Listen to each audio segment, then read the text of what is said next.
you say to consumers who are worried about prices, sir? Oh, I don't think you're going to. No, you're going to ultimately have a price reduction because they're going to make their steel here. There's not going to be any tariff.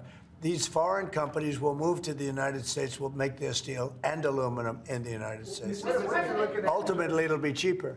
But we'll also have jobs, many, many more jobs. Sir, what are you looking at in terms of tariffs on cars and chips? Well, we're looking at numbers, and we'll be coming up with a number, but we make some of the finest cars in the world, and some companies prohibit us from selling those cars in their countries. But they sell us cars, they send cars to us, and we don't do that. We charge nothing or 2.5%, and they'll be charging 100%. They'll be charging much more than that if you look at some of them.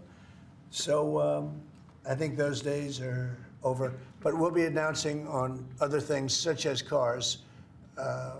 We got some other things we'll be doing. But the biggest thing is reciprocal. We want tariffs to be fair.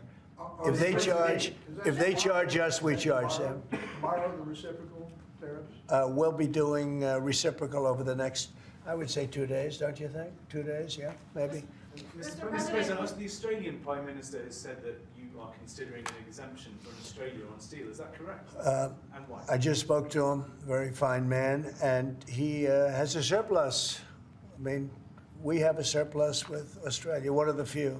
And the reason is they buy a lot of airplanes. They are rather far away, and they need lots of airplanes. And we actually have a surplus. It's one of the only countries which we do. And I told him that that's something that we will give great consideration to. And would you consider one for the UK as well? Well, we have a huge deficit with the UK. Big difference. You don't have a deficit with Argentina. Is that country also going to be? We have a deficit with a little deficit with Argentina. We almost with every country, but Australia, because of the airplanes, they buy a lot of airplanes. There's a little bit of a surplus. Mr. President, if other countries retaliate, I don't mind. What is your plan for example, farmers? Last term, you. Well, the farmers are going to be Would you helped do that greatly. again? Yeah, the farmers are going to be helped greatly because they're not going to be dumping everything into our country. This would be a great bill for farmers.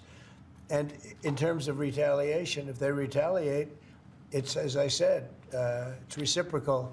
So if they raise it a little bit, then we raise it automatically. So I don't think it helps for them to retaliate. But also remember this, they can't really retaliate because we're the piggy bank. We're the piggy bank. But if we don't do this, we won't be the piggy bank for long. We won't be much of a country. Mr. President, you see that report